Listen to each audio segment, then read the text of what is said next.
Hello दोस्तों, स्वागत है आपका एबीपी विजन्स पर। 1993 में बीजेपी को सत्ता से बाहर करने के लिए समाजवादी पार्टी प्रमुख मुलायम सिंह यादव और बीएसपी प्रमुख कांशीराम ने गठजोड़ किया था।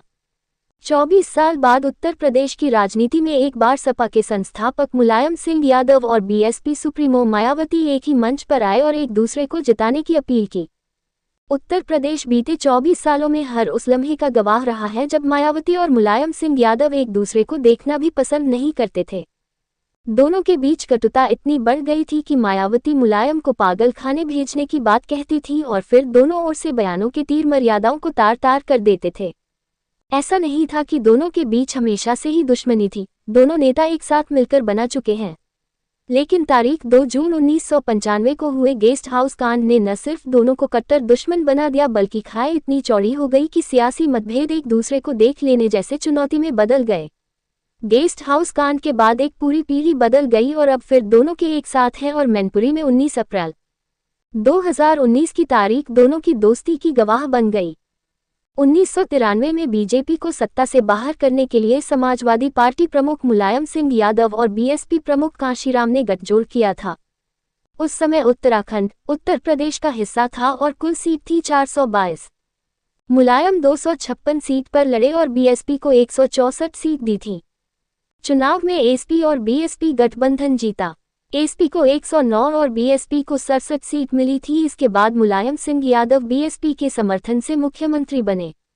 लेकिन आपसी मनमुटाव के चलते 2 जून 1995 को बसपा ने सरकार से समर्थन वापस ले लिया और समर्थन वापसी की घोषणा कर दी। इस वजह से मुलायम सिंह की सरकार अल्पमत में आ गई। सरकार को बचाने के लिए जोड़ घटाव किए जाने लगे। ऐसे में अंत में जब बात नहीं बनी तो नाराज सपा के कार्यकर्ता और विधायक लखनऊ के मीराबाई मार्ग स्थित स्टेट गेस्ट हाउस पहुंच गए, जहां मायावती कमरा नंबर 1 में ठहरी हुई थी। 2 जून 1995 के दिन उत्तर प्रदेश की राजनीति में जो हुआ वह शायद ही कहीं हुआ होगा। मायावती पर गेस्ट हाउस के कमरा नंबर 1 में हमला हुआ था। 2 जून 1995 को मायावती लखनऊ के स्टेट गेस्ट हाउस के कमरा नंबर 1 में अपने विधायकों के साथ बैठक कर रही थी। तभी दोपहर करीब 3 बजे कथित समाजवादी पार्टी के कार्यकर्ताओं की भीड़ ने अचानक गेस्ट हाउस पर हमला बोल दिया। कांशीराम के बाद बीएसपी में दूसरे नंबर की नेता मायावती उस वक्त को जिंदगी भर नहीं भूल सकती। उस दिन एक समाजवादी पार्टी के विधायकों और समर्थकों की उन्मादी भीड़ सबक सिखाने के नाम पर दलित नेता की आबरू पर हमला करने पर आमादा थी। मायावती के जीवन पर आधारित अजय बोस की किताब बहन जी में गेस्ट हाउस में उस दिन घटी घटना की जानकारी विस्तार से देता है। बताया जाता है कि 1995 के गेस्ट हाउस कांड में जब कुछ कथित तौर पर सपा के गुंडों ने बसपा सुप्रीमो मायावती को कमरे में बंद करके मारा और उनके कपड़े फाड़ दिए थे। किसी तरह मायावती ने अपने को कमरे में बंद किया था और बाहर से समाजवादी पार्टी के विधायक और समर्थक दरवाजा तोड़ने में लगे हुए थे। इस बीच कहा जाता है कि अपनी जान पर खेलकर बीजेपी विधायक ब्रह्मदत्त द्विवेदी मौके पर पहुंचे और सपा विधायकों और समर्थकों को पीछे धकेला। बता दें कि ब्रह्मदत्त द्विवेदी की छवि भी दबंग नेता की थी। यूपी की राजनीति में इस कांड को गेस्ट हाउस कांड कहा जाता है और ये भारत की राजनीति के माथे पर कलंक है। खुद मायावती ब्रह्मदत्त द्विवेदी को भाई कहने लगी और सार्वजनिक तौर पर कहती रही कि अपनी जान की परवाह किए बिना उन्होंने मेरी जान बचाई थी। जानकारी के लिए बता दें कि ब्रह्मदत्त द्विवेदी संघ के सेवक थे और उन्हें लाठी चलानी भी बखूबी आती थी, इसलिए वो एक लाठी लेकर हथियारों से लैस गुंडों से भिड़ गए थे। यही वजह है कि मायावती ने भी उन्हें हमेशा अपना बड़ा भाई माना और कभी उनके खिलाफ अपना उम्मीदवार खड़ा नहीं किया। पूरे राज्य में मायावती बीजेपी का विरोध करती रही, लेकिन फर्रुखाबाद में ब्रह्मदत्त द्विवेदी के लिए प्रचार करती थी। कहा जाता है कि जब गुंडों ने बाद में ब्रह्मदत्त द्विवेदी की गोली मारकर हत्या कर दी तब मायावती उनके घर गई और फूट फूट कर रोई। उनकी विधवा ने जब चुनाव लड़ा तब मायावती ने उनके खिलाफ कोई उम्मीदवार नहीं उतारा बल्कि लोगों से अपील की थी कि मेरी जान बचाने के लिए दुश्मनी मोल लेकर शहीद होने वाले मेरे भाई की विधवा को वोट दें। कुछ रिपोर्टों के अनुसार चीख पुकार मचाते हुए वे समाजवादी पार्टी के विधायक, कार्यकर्ता और भीड़ अश्लील भाषा और गाली गलौज का इस्तेमाल कर रहे थे। कॉमन हॉल में बैठे विधायकों, बहुजन समाज पार्टी के विधायक ने जल्दी से मुख्य द्वार बंद कर दिया, परंतु झुंड ने उसे तोड़कर खोल दिया।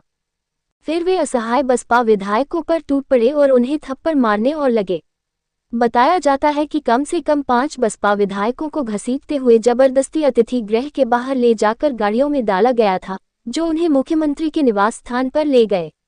इन विधायकों को राजबहादुर के नेतृत्व में बसपा विद्रोही गुट में शामिल होने के लिए और एक कागज पर मुलायम सिंह सरकार को समर्थन देने की शपथ लेते हुए दस्तखत करने को कहा गया था। उनमें से कुछ तो इतने डर गए थे कि उन्होंने कोरे कागज पर ही दस्तखत कर दिए। विधायकों को रात में काफी देर तक वहां बंदी बनाए रखा गया, जिस समय अतिथि गृह में बसपा विधायकों को इस तरह से धर कर दबोचा जा रहा था जैसे मुर्गियों को कसाई खाने ले जाया जा रहा हो। एक विचित्र नाटक घटित हो रहा था। बाहर की भीड़ से कुछ विधायक बचकर निकल आए थे और उन्होंने उन्हीं कमरों में छिपने के लिए शरण ले ली थी। अंदर आने वाले आखिरी वरिष्ठ बसपा नेता R.K. चौधरी थे, जिन्हें सिपाही रशीद अहमद और चौधरी के निजी रक्षक लालचंद की देखरेख में बचा कर लाए थे। कमरों में छिपे विधायकों को लालचंद ने दरवाजे अंदर से लॉक करने की हिदायत दी और उन्होंने अभी दरवाजे बंद ही किए थे कि भीड़ में से एक झुंड गलियारे में धड़धड़ाता हुआ घुसा और दरवाजा पीटने लगा। 1993 में बीजेपी को सत्ता से बाहर करने के लिए समाजवादी पार्टी प्रमुख मुलायम सिंह यादव और बीएसपी प्रमुख कांशीराम ने गठजोड़ किया था। 24 साल बाद उत्तर प्रदेश की राजनीति में एक बार सपा के संस्थापक मुलायम सिंह यादव और बीएसपी सुप्रीमो मायावती एक ही मंच पर आए और एक दूसरे को जिताने की अपील की। उत्तर प्रदेश बीते 24 सालों में हर उस लम्हे का गवाह रहा है जब मायावती और मुलायम सिंह यादव एक दूसरे को देखना भी पसंद नहीं करते थे। दोनों के बीच कटुता इतनी बढ़ गई थी कि मायावती मुलायम को पागल खाने भेजने की बात कहती थी और फिर दोनों ओर से बयानों के तीर मर्यादाओं को तार तार कर देते थे।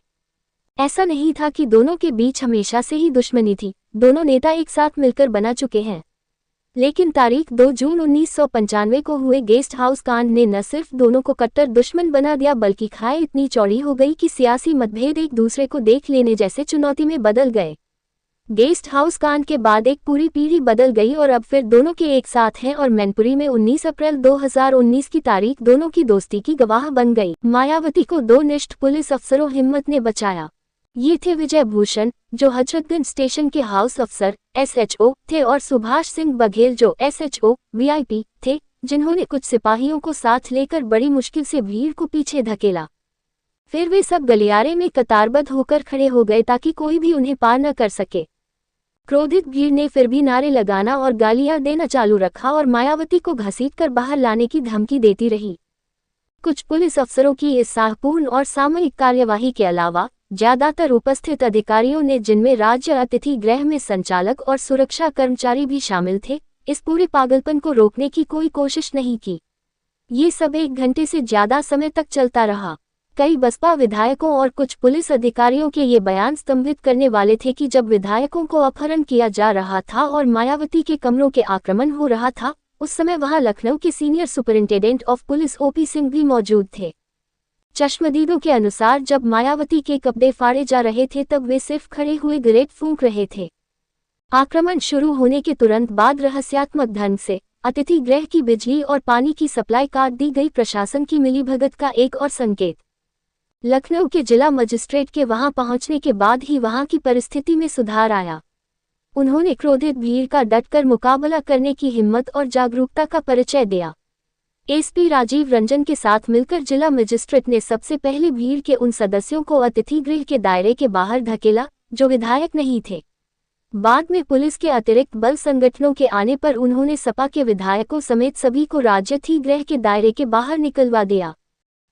दोस्तों, अगर आपको हमारा वीडियो पसंद आया है तो वीडियो को लाइक करें, वीडियो के कमेंट बॉक्स में एक प्यारा सा कमेंट करें, चैनल को सब्सक्राइब करें और बेल आइकॉन को दबाना मत भूलिएगा ताकि हम आपसे मिल सके।